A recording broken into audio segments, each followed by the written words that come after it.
nobody wants to contemplate taking a lifetime drug.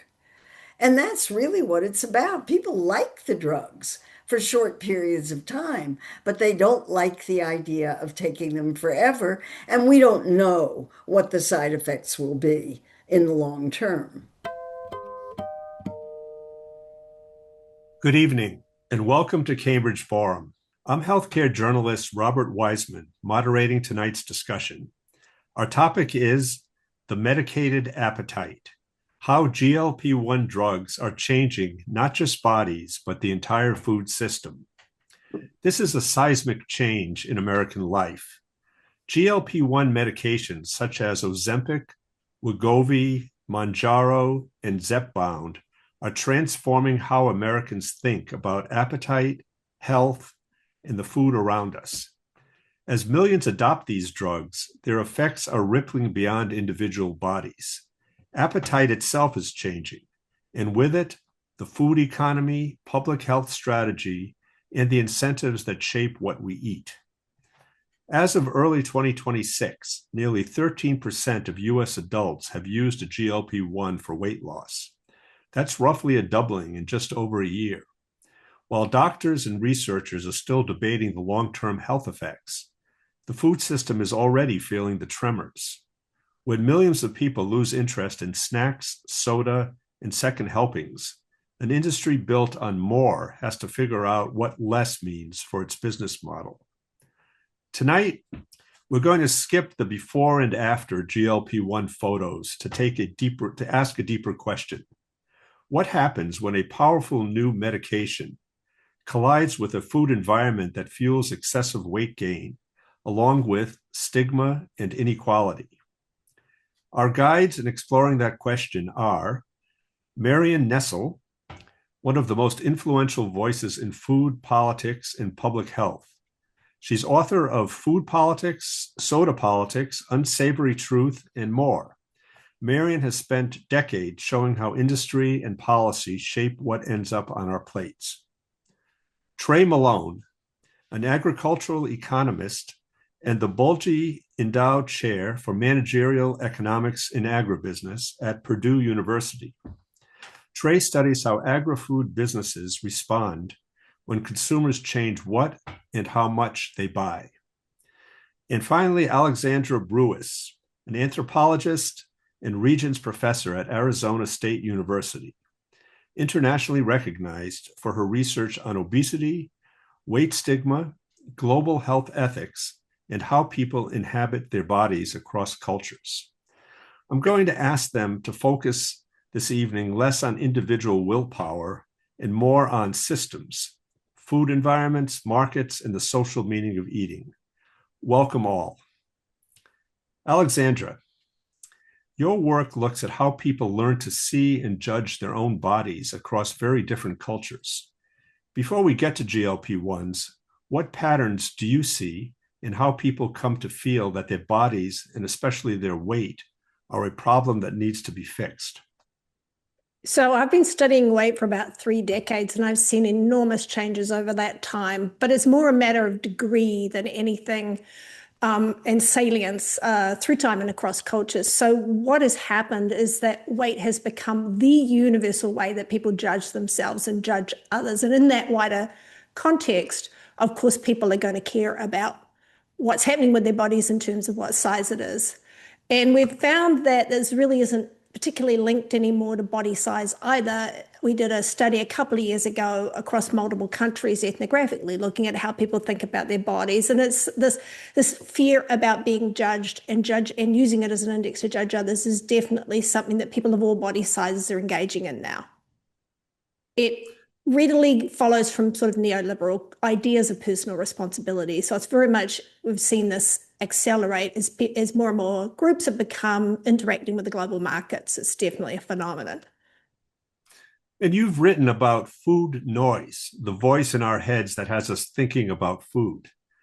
It's a concept that has moved quickly from online communities into medical language. From your perspective, is food noise really naming a biological glitch, or is it a new cultural way of describing the distress people feel about food and their bodies? So, as a biocultural anthropologist who's trained in anthropology, cultural anthropology, and human biology, it's always both. But I think in medical terms, it's been framed very much as a biological phenomenon to do with an out of control appetite. But noting that serious researchers have also, when they've been thinking about this concept, have really only placed it in terms of the extreme harm it can do to health.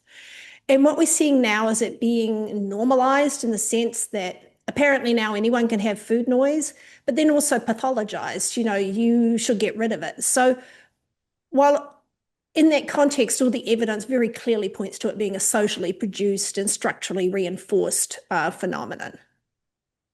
I think there's also a loop between what's happening online and what's happening with marketing right now, where you're seeing a lot of back and forward in how this notion is being constructed. So it is new in that sense. And when thinking about food noise, how should we talk to people who are considering or using these GLP-1 drugs? The Cambridge Forum asked folks who registered for this event, would you take a weekly injection for the rest of your life if it meant never worrying about weight again?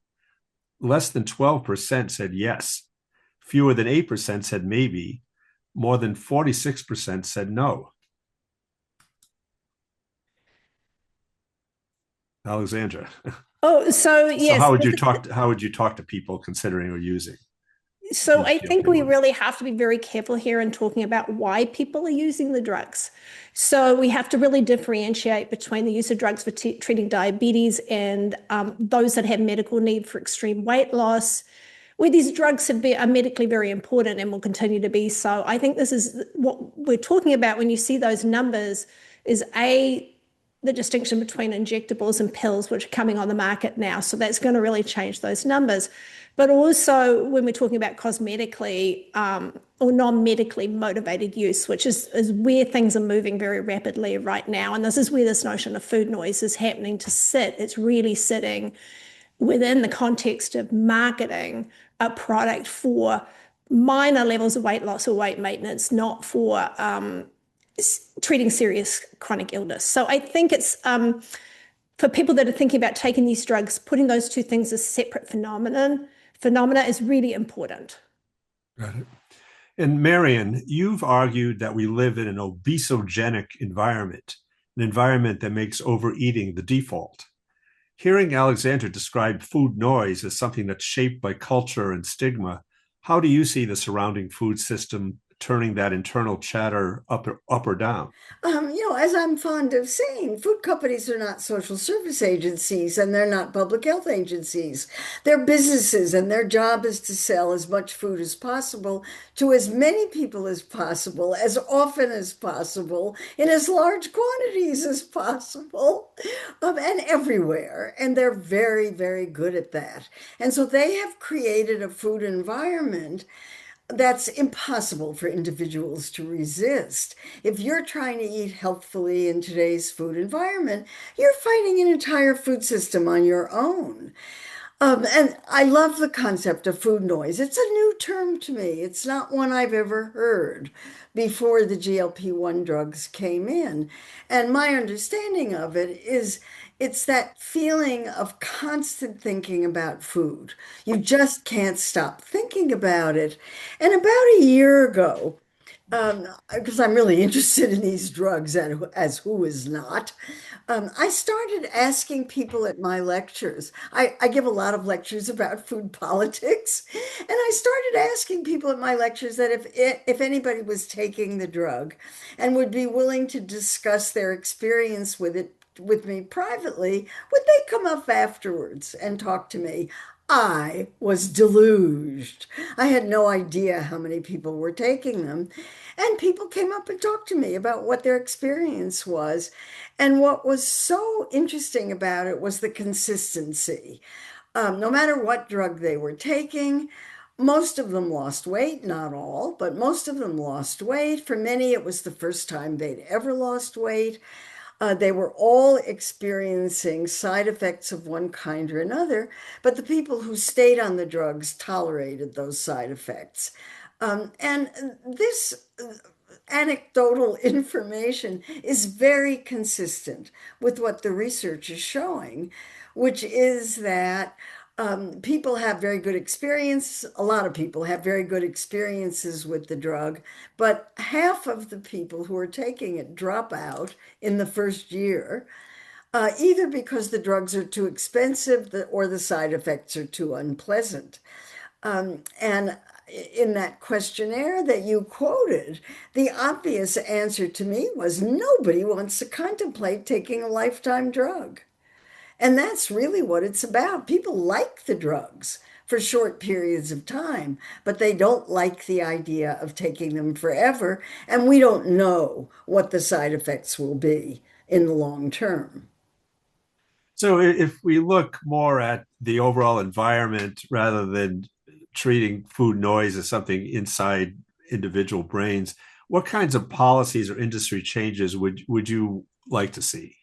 Well, we know that what are now called ultra processed foods are induce people to eat more calories than they otherwise would. And obesity is about calorie balance. It really is. Uh, and food marketing. So, what you would want to do would be to have some regulation of food industry marketing and some regulations of ultra processed foods.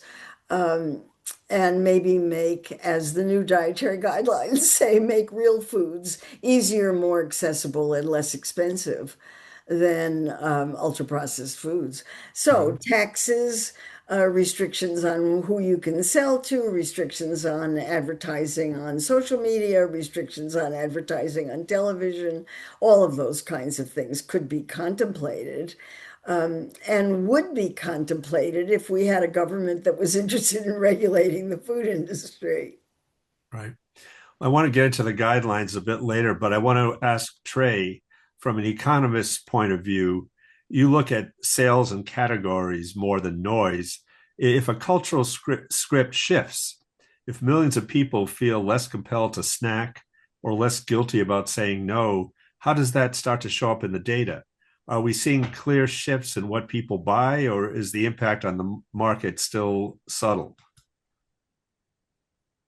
So food noise is also something new to me, but I will say that everything is noisy now. I swear, like I give a talk about strategy in an era of noise. I mean, it is truly a new level of just noise in general. And so as we try to peel back the noise and look at where the real trends are moving, the first thing that we see in the research is that GLP-1 users usually, on average, say that they reduce their calorie consumption by like 720 to 900 calories a day.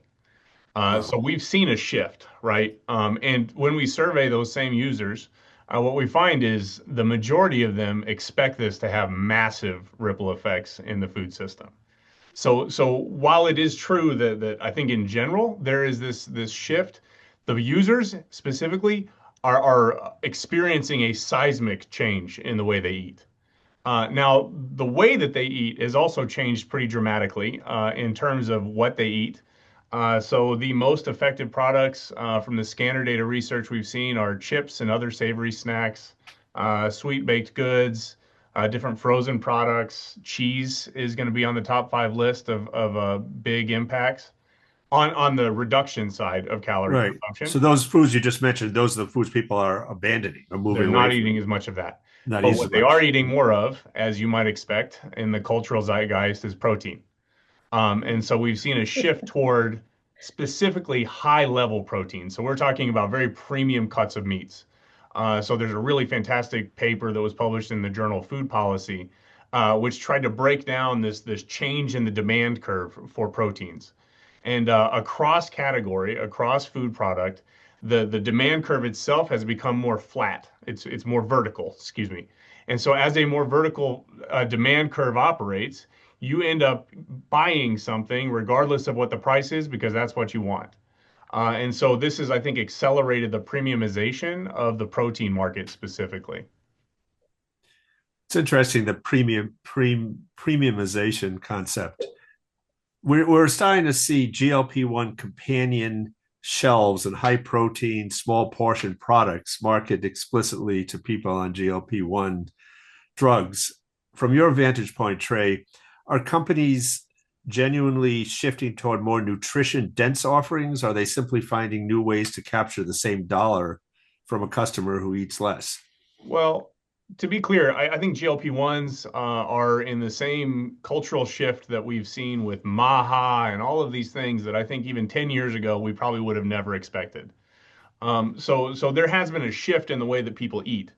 Now, is it the same dollar? Is it a different dollar? I don't know. It spends the same. So the challenge here to me is from a strategy perspective in the food industry, what do you do to respond to this shift in preferences? And I think that is a resounding fact that they have shifted to some extent. We see products like Nestle creating their Vital Pursuit line. We've also seen even in the beer category, I think the new exciting trend in beer are functional beers, where we're talking about increased nutrition density in alcohol. Once upon a time, I was just trying to drink NA beer, but now I need to be looking at which ones have the extra vitamin D or whatever it is. So from a firm level strategy perspective, we've definitely seen a shift. Interesting. Can I say something? Sure, The of food course. industry is going to have a big problem with this because if GLP-1 users don't want junk foods, they don't want ultra processed foods, Hmm. those are the most profitable products in the supermarket. What has always sold junk food is sugar. And GLP-1 users are looking for protein, vitamins, minerals, and fiber. They're not looking for sugar. And in fact, they're looking for products that have no sugar. So companies are making this. Will they sell? I will be very surprised. Interesting. Good question. Trey, how is this showing up in the supply chain? Do you see who do you see making pivots? Farms, processors, brands, retailers, all of the above? Where are you seeing it the most in the supply chain? Well, to Marion's point, maybe we need to quit thinking about food companies as being like just the processed food company versus the Tysons or whatever. I mean, these are very large multinational corporations, and they tend to operate in a way that tries to maximize profitability for their bottom line in the long run. I think that where we're seeing the most interesting shifts are on the protein side. So as an example, Tyson has been on the front end for quite a while of looking for the new exciting protein products. Tyson was one of the largest investors in cricket protein, for example. There are, I think, at least some exciting movements in that area. It will be interesting to see if that actually capitalizes into larger profitability. Got it. I'm laughing because I don't think there's a big consumer demand for cricket protein. You don't. Not clear Okay. to me either. But Well, the Marion, investments are looking for those small bets that might pay off in the long run. Maybe. You've watched many cycles of health fads, low fat, natural, keto, and more. How does the new language of GLP-1 friendly fit into this long history of the food industry reframing itself when consumer behavior shifts? Well, it fits really well. The purpose of food companies is to sell products and to meet their stockholders' demand for immediate and higher returns on profits every quarter. So, of course, they're going to make GLP-1 friendly products. Cargill is already doing that. It's got it right on the package, GLP-1 friendly. We're going to be seeing much more of that, I think. And if the products are delicious and people love them, they'll sell. I tried a couple of the GLP-1 friendly dinners. I thought they were pretty good. I was astounded at how few calories they had and how small the portions were. This is a reversal of a long-standing trend towards larger portions. How will people feel about this? We will find out. But certainly, GLP-1 takers don't want to eat a lot. They're uncomfortable if they eat. It makes them nauseous. It makes them uncomfortable. It ruins their digestive tract. They want to eat more healthfully. This in itself is absolutely fascinating. It is. Now, you alluded to these new health guidelines. Health Secretary Robert F. Kennedy Jr. Mm. issued the new MAHA food guidelines earlier this year, urging Americans to prioritize protein and avoid processed foods. Do you see those recommendations as GLP-1 friendly? Could they push the industry toward genuinely healthier products? They could. Whether they will or not is another matter. I mean, the public is notoriously uninterested in dietary guidelines and doesn't follow them, never has. The dietary guidelines mainly influence policy and food makers. So I don't know how the public is going to react, but I think eating whole foods, avoiding ultra-processed foods is a pretty good way to eat. The doubling of protein doesn't make any sense. But GLP-1 users, if they're losing weight, they're going to be losing muscle protein along with body fat. And if they're eating more protein, they have a better chance of rebuilding that muscle, especially if they're doing a lot of physical activity along with it. Whether a higher protein intake by itself will take care of it is questionable because people already eat twice as much protein as they need. So it's very hard to know where that protein recommendation came from, why it's so high, and who it's intended for. Mm. Alexandra, many GLP-1 users describe feeling normal around food for the first time, like they've stepped off a hamster wheel of constant self-blame. Um, how do you feel like this is a good thing? It sounds like it is. And how do you hold on to that sense of liberation at the individual level, even though it's sort of being engineered by these some of these corporate strategies we've been talking about? Yeah, this is the tension here, obviously. So we do a lot of research with people on the ground, talking to them as they go through experiences with the drugs, and across different countries. And yes, that's one of the universals we've seen is people say, oh, this is what being normal feels like in relation to not hearing noise. But here, I think it's really important, again, to differentiate between people that are using the drugs to lose large amounts of weight, the sort of people that we've worked with in the past that might otherwise be candidates for bariatric surgery. And for them, it really is transformative in how they relate to food because it's something they've been struggling with for years. And I think that's kind of in tension a little bit with the fact that there's now this normalizing of this notion of food noise that's coming through marketing. And we've got to remember it's not just food corporations that are trying to make a lot of profits. It's also pharmaceutical companies and increasingly these telehealth companies that are acting as between direct to consumer and selling a product.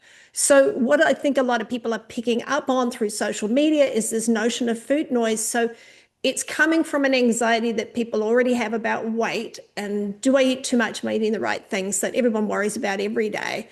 And this messaging that they're getting through marketing that they really should be worried about this. So I'm not sure how liberating it is when you see a lot of the way that the construct itself is being generated is through these marketing efforts. That makes you a little more critical of this notion of liberation. But for people that have been struggling with their weight and with extreme and managed to go through effective extreme weight loss after many, many years of struggling with the social and economic and psychological issues of very large body weight, of course it's liberating.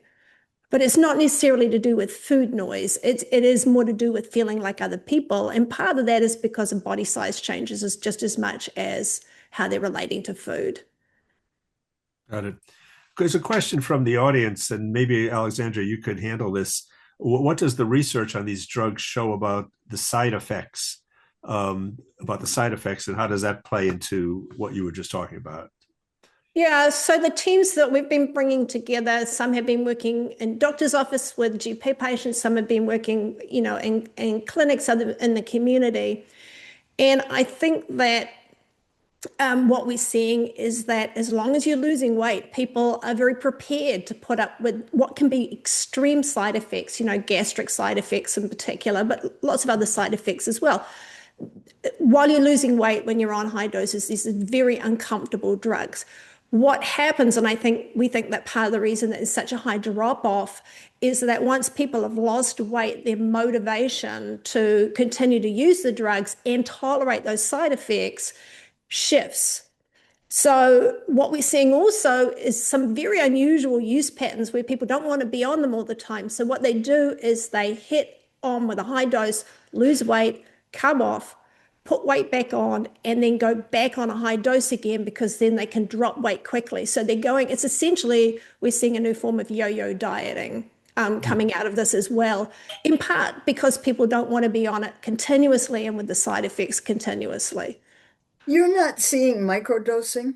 Oh, yes, we're seeing microdosing. And that's a kind of interesting intersection between doing science and marketing the drug, is that we were getting data from multiple different countries and seeing a lot of microdosing for just this reason, as people are doing it to save money. In particular, as the price is coming down, this might be changing, but then we see suddenly, before we can even get through ethics review, peer review, and get this information out about what we're seeing about microdosing patterns, the marketing folk have already picked up on it very clearly and started selling it as a product. So you're starting to see microdosing now being pushed as a reason that people should be picking up the drugs from these companies. Can you explain microdosing as a concept for people who don't understand?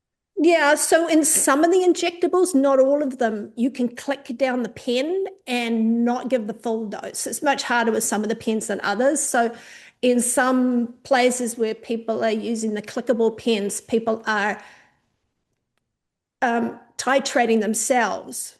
So it also means the drug, for all these reasons, it also means the drugs are often being used in ways that's inconsistent with the packaging and inconsistent with how clinicians are explaining the use to their patients, and assumably tracking them. So you have a lot of sort of off-label use happening, and in ways that we don't really understand. Because And they're it's not doing being this tracked very well.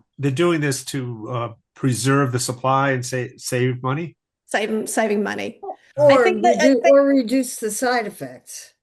Oh, I see. but you can just take a lower dose. So you can just take a lower dose. So what people are doing or have been doing, I think this is going to change with the pills and with some of the new other options that people have. But what they're doing is buying a higher dose, which is the same cost often as a lower dose, but then microdosing themselves, even though their doctor thinks they're on the higher dose, but they're doing that to save money. And also stretching out is very common as well. I think as the cost comes down, it's already starting to come down in the US. I think this is going to shift, but right now there's a lot of very inventive and creative ways that people are using these drugs as they're prescribed, not as they're prescribed. Interesting. Yeah. Is there a risk? So go ahead, Can I Miriam. say Sorry. something else about the side effects? Of Because course. there are reports of much, much more. Many of the side effects are unpleasant, but they're not life-threatening. But there are a number of reports of side effects that are really very serious, having to do with pancreatic toxicity and blindness and other. These are rare, but there are, there are occasional reports of them, and the literature is full of them. What I find, really, and this is what you said, Alexandra, is that people are willing to tolerate this because for many people, this is the first time in their lives they were ever able to lose weight. This is what people have been telling me, is that they've tried all their lives to lose weight. They never were able to do it, and now they are, and it's life-changing for them. And for that alone, I think you have to give these drugs a lot of credit. I'm not willing to dismiss them out of hand. I think they do a lot of good for a lot of people. Is there a risk that we turn medication into a moral line, that people who can afford or access these drugs are seen as responsible while others are left carrying the stigma? Absolutely. And this is exactly how stigma works. It attaches to what people give meaning to, and how we judge others. And it also tends to attach to things that those with more money and more power can transcend. And GLP-1s are the perfect storm for amplifying stigma in those regards. Yes. So, Alexandra, just to pick up on that, your research spans countries from Japan to Brazil and beyond. What similarities strike you in how people relate to GLP-1s, even in places with very different cultures, health systems, and ideals about body size? So exactly what Mariam was just saying, for people that have struggled all their lives with high body weights and have not been able to lose weight, which is most people. The science says it's very, very hard to lose weight for all the reasons that Mariam and others study. For those people, these are transformative drugs. And that is not And that's the real universal. But the other universal, of course, is that not just that people are judging themselves around high body weight, but they know that everyone else is too. So that's the other universal here, is that people are becoming aware in different ways about still being judged, right? Including for using the drug. The drug itself can be stigmatized because there's still this very strong cultural bent that you should lose weight through self-control. And this is something we see through everywhere we work. And even in countries where there's relatively low body weights on average and healthier dietary environments, like Japan is a good example of that. These phenomena are all very, very observable in Japan, despite it being quite a different policy environment and medical environment in terms of these drugs. You've written about the double burden in food insecure regions where undernutrition and obesity exist side by side. What ethical questions arise when appetite suppressant drugs enter contexts when many people are still struggling to get enough to eat, especially for caregivers, usually women who are responsible for feeding others as well as themselves? So I've been very concerned in the last few months as a lot of international health agencies and philanthropic leaders have issued calls to ensure these drugs are widely available in the global south. Now, that makes sense from an ethical perspective, and it certainly makes sense from the global epidemic of diabetes perspective. That's all good stuff. However, what I don't see in any of these conversations is how that's going to intersect with food insecurity. So we know that more people than not in the world are food insecure at least sometimes. And that means either that bodies themselves should have a combination of overweight and overnutrition and undernutrition going on. So people can be overnourished in one way, but also not getting the nutrients they need in another. But perhaps most concerning to me from what I've seen on the ground is when you have households that have women who are middle-aged and up, who have young children in the house, because a lot of those households in the global south, if they're food insecure, you have women that often are technically overweight with children that are technically potentially nutritionally challenged. And what happens when you throw an appetite suppressant with a mother in that context is extremely dangerous, and no one's talking about it. And I've got one analog that I think is useful, is that we've been running projects with Haramaya University in Ethiopia, which is a cat growing region, and cat is a strong appetite suppressant. It's a psychoactive plant. And in those studies, we've seen that you have women that's kind of like smoking, women that chew cat at home and women that don't chew cat at home. And once you hold all the other phenomena constant, in the houses where mothers chew cat, the kids are much more likely to be growth suppressed and show serious signs of undernutrition. So that's one of the reasons I'm really worried about rolling out an appetite suppressant without really thinking through how it's going to intersect with food security. Trey, I'm sorry. Go ahead. I'm sorry. There's already research showing that people who are taking these drugs change the diets of the people in their families as well, and are getting their families to eat more healthfully.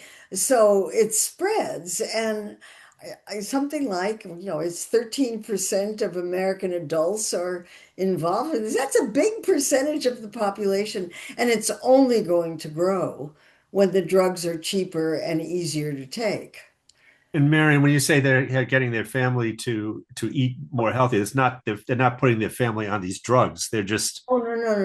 right. They're just not buying as much junk food. I mean, for nutritionists like me, this is amazing to think about. That the drugs make people not want to eat unhealthy foods. That's fascinating. Yeah. And you think, wow, that's amazing. All this time that we've been doing dietary advice, and it hasn't done any good at all, and the drugs are taking care of that for us. Trey, here in the US, access to GLP-1s is uneven and tends to skew toward higher income, well-insured consumers. If that group changes its eating patterns first, how might that shape the food system? broadly in terms of pricing, supply chains, which products are developed or discontinued? So the media has spent a lot of time talking about what's considered to be a K-shaped economic recovery post-COVID. So we've seen a really large growth in overall expenditures from the top 20% of earners in the United States, and the other 80% only account for about half of all consumer expenditures now.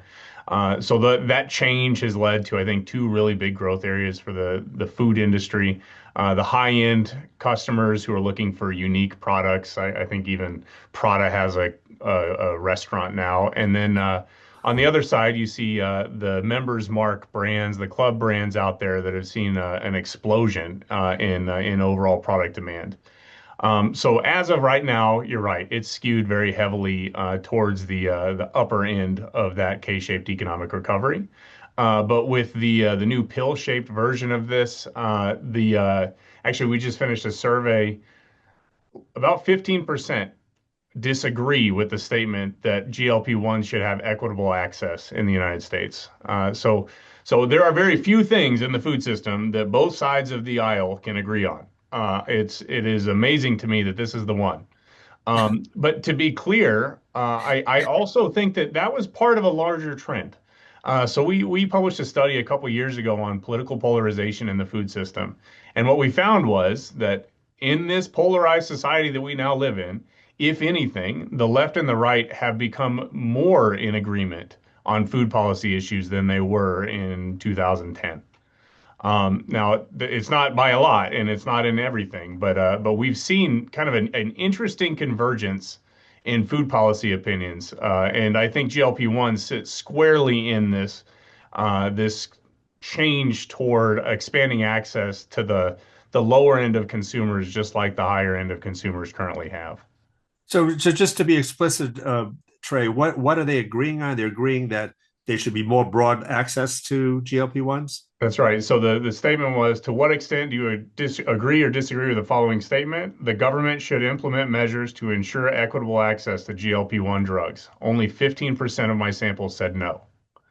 That is fascinating to me. It is very rare that I can ever run a U.S. consumer survey and get only 15% to disagree with me. But that's where we sit in the world of GLP-1s. I think this is going to just keep rolling. It's not clear to me that there's going to be much pushback. So Trey, just recently I've seen that Novo Nordisk and Eli Lilly, two of the GLP-1 drug makers, have said they're going to cut prices. But I've also seen that an increasing number of health insurers, including a number here in Massachusetts, have decided to stop covering them because it's too expensive.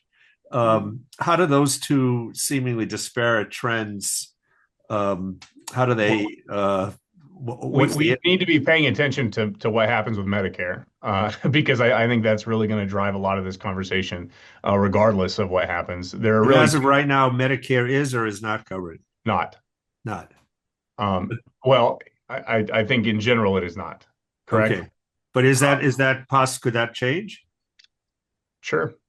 As we've seen, policy can change on every 20 minutes. So it will be interesting to see where that shift happens, but I think it's in my mind inevitable that we're going to see a lot more open access to this product.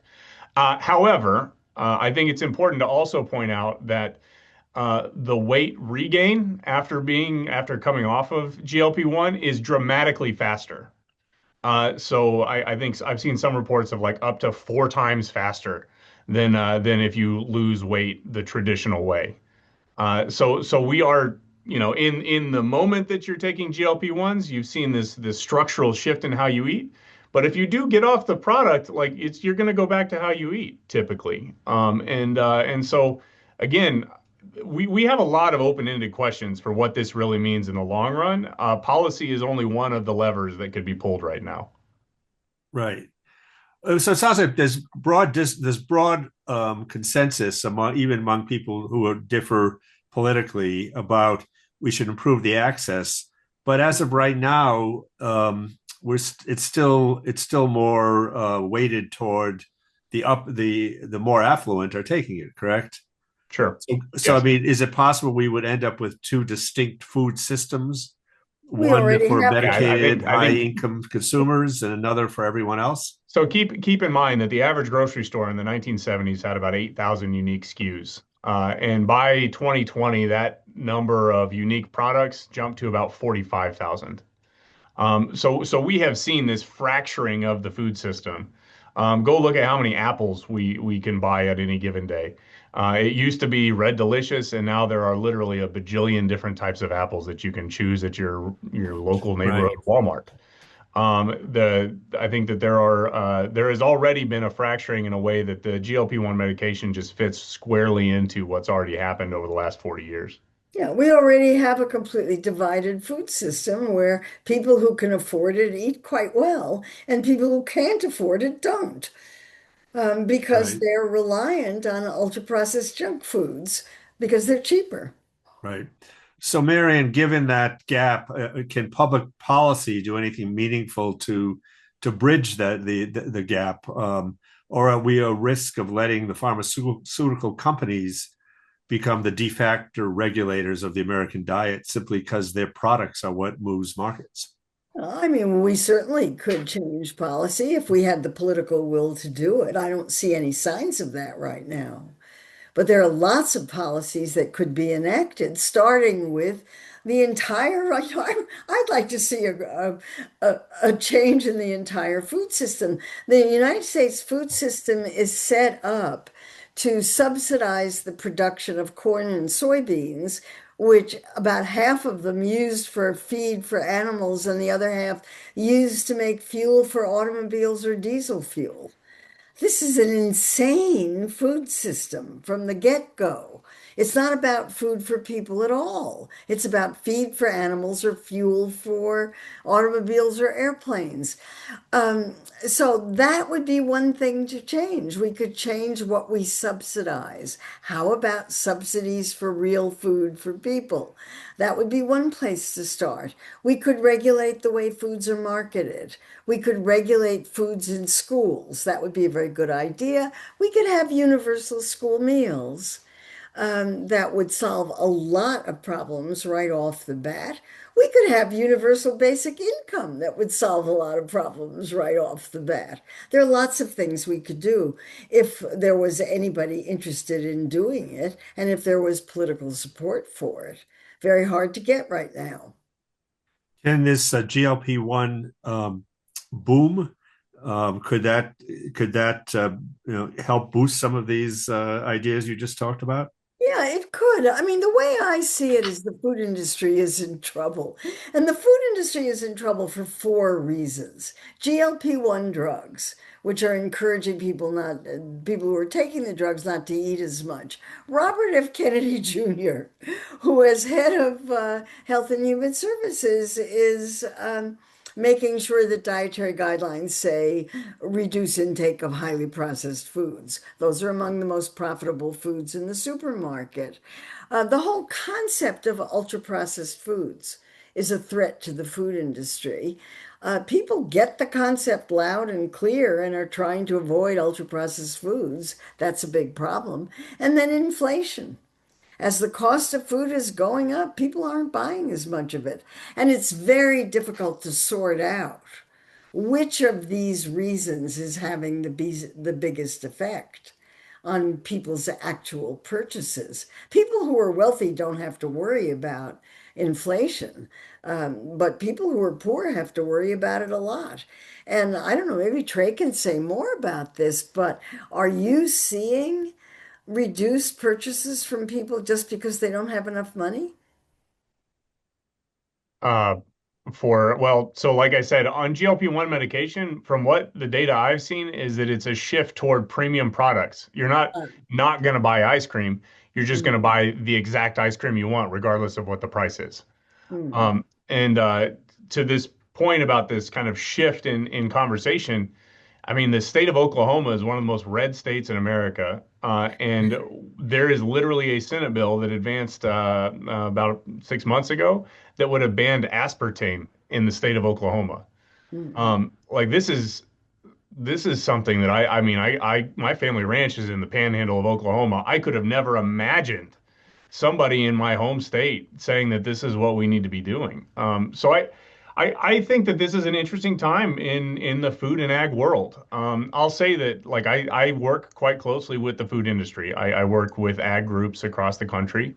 There is a large conversation that's going on right now across the agricultural world about what is it that we need to be growing and how do we reconnect to the people that we're selling it to.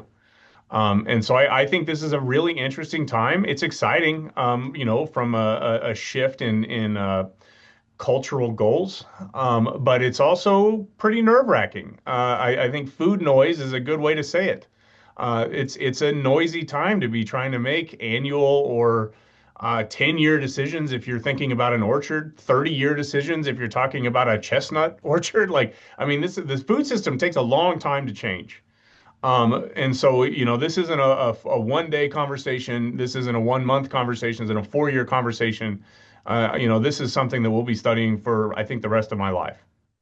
Do we have any idea how the Nestle, no relation, um, Vital Pursuit line is doing? Are people buying them? I'm not sure. Uh, I Anybody know? the the research I've been paying the most attention to is on the animal protein side, and that stuff Yeah. has really taken off. Mm. So in terms There's of livestock protein, yep. demand, that's huge. Yeah, there, and also there's protein in it. It's being added to absolutely everything. Literally everything. Yeah. Everything. So let's look ahead, assuming that in 10 years, something like 50 million Americans are using GLP-1s or similar medications. Trey, what does the American farm and food industry look like in that scenario? Do we see shifts away from high volume commodity crops toward different kinds of production? Does the system reconfigure to sell more value and less volume? How do you, as GLP-1 uptake increases, how do you see that playing out? I think we have to remember that this is in the context of a large global food system. And we've already seen some of these shifts due to the rise of Brazilian agriculture in the corn and soybean space. We've already seen this conversation about like what do we do on these very expensive farms now? Because any parcel of farmland land is very expensive in the United States. And so there has been a push already towards a higher value differentiated product. The thing, honestly, that I think about probably even more, this is a strange thing to bring up, but I teach on a university campus, and these kids are called the loneliest generation. They spend more time in the gym than almost any other group of kids I've spent my time around. They eat healthier, they drink less. When I think about the food system, what makes me concerned is the the social value, the social fabric that food creates for people, and the cultural weight that is the agri-food system. I get nervous about that lonely generation eating less because it probably means that they'll spend less time talking to humans. Well, And that's a weird thing to bring up, but it's something that it's on Yeah. my mind every single day as I'm on campus. Hmm. well, speaking of education, Marion, what does the school cafeteria look like in this scenario as more people adopt GLP-1s? Do you imagine I don't see them changing at all. I mean, most school cafeterias are run by cafeteria companies, and my guess is that they're trying to push protein like everybody else is pushing protein. And I'll say it again, from a nutritional standpoint, this makes very little sense because people already eat more than enough protein to replenish their muscles. But it's a terrific marketing tool. And that's what everybody's marketing. There's protein in beer. There's protein being added to cereals. There's being protein added to candy. It's protein being added to water. That's my favorite, I think. protein It's, water? is it going to make people healthier? I don't think so, but it may help the food companies stay in business. Hmm. Alexandra, what does social eating look like in this world of more GLP-1s? Do you imagine changes to family meals, holidays, workplace gatherings, if a large share of people are tamping down appetite chemically? Well, as an anthropologist, I'm much more optimistic about our human condition than Trey, I think. So, the first thing is that food sharing has always been fundamental to our species. It's a core behavior that defines who we are. So, it might shift and it might change, but it's not going away. And the second thing is when you start thinking about holidays like Thanksgiving, what you're talking about is really meaningful ritual eating. It's not just calories in eating or just because you're hungry. This is highly ritualized eating. And lots of people go to Thanksgiving and hate turkey and don't eat it. But the turkey is about a lot more. There's these meanings behind the act, the coming together around food that transcend how much any individual eats. So I think that it's not going to destroy those things that we hold dear around ritual eating. And I think that humans will find ways to come back to food sharing again because it's so fundamental to who we are. Got it. So, a final question for each of you.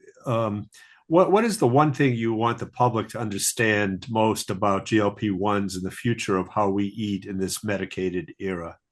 And Alexandra, maybe start with you.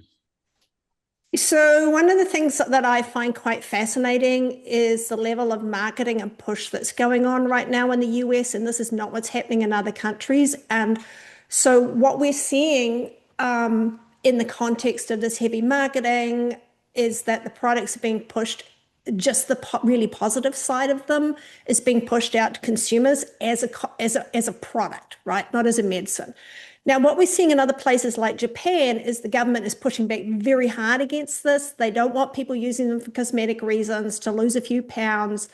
And they have very stringent criteria for how people go on to these drugs. And what you see in that context of, and there's no drug marketing allowed, right? So a lot of countries don't allow drug marketing like we do here. So it's not on social media. It's not on people aren't being exposed to it all the time, is that in those contexts, we're seeing a lot more negative stories about people's experience with the drugs. So one thing I can conclude from that is that this heavy marketing in the US is essentially silencing half of the dialogue. And I think that's one of the concerns I have is that, especially for people trying to come off the drugs, as you've noticed, there are many, many problems that are being essentially quashed. That conversation is not happening in as balanced a way as I would like. So I think it's very, very important that we start sort of thinking carefully about the whole range of experience on these drugs and not just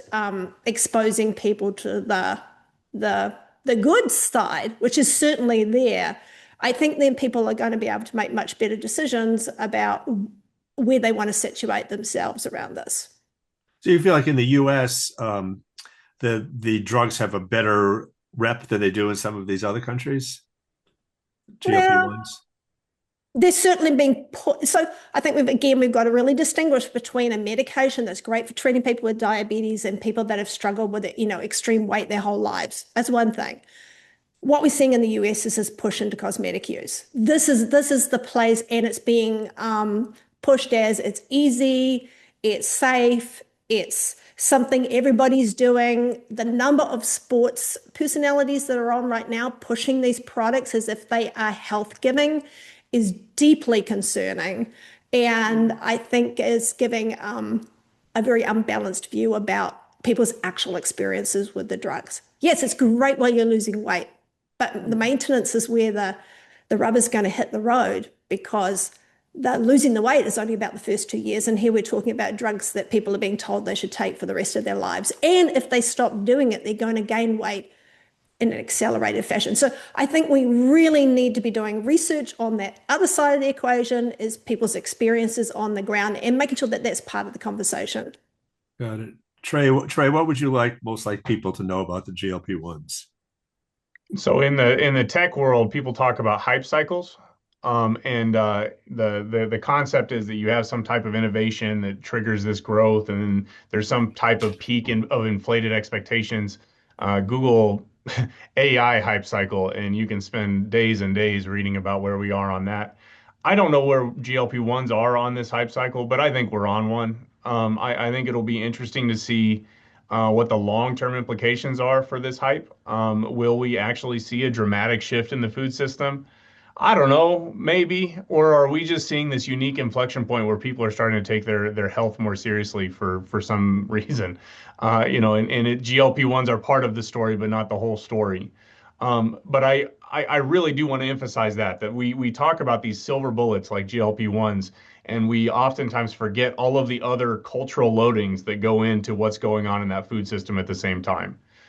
So this is an exciting step, but it's not the only isolated step that's happening in the world right now. Got it. And Marianne, what would you like people to know? Well, that there's so much that's not known about these drugs. We don't know what the long-term effects are. We don't know what happens when people go on and off them and on and off them. We don't know what the long-term side effects are likely to be. We only know about the short-term ones, and some of them are pretty alarming. Some of them are not. Um, we don't really know how they're going to play out in society and what kinds of effects they're going to have. And we don't know what the context is, the social and political and economic context in which all of this is taking place, because that's also not very easy to predict. So I think we just study it as carefully as we can. And I have to say, the amount of research on these drugs is just staggering. It's almost impossible to keep track of. Their papers coming out every single day. And we do this again in another year, we'll know a lot more. Right. And of course, we're moving into the era of pills, right? Of oral. So that could Right. Mhm. impact the environment as well. Right. Well, this is great. So I think we're moving to the close now. So I want to thank you, Marianne Nestle, Trey Malone, and Alexandra Brewis for your clarity and insight. And thank you to our audience for joining us tonight. This program is made possible through the generosity of Herbert and Dorothy Vedder, the Lowell Institute, and the Mass Cultural Council. Thank you all for being with us tonight. Good night.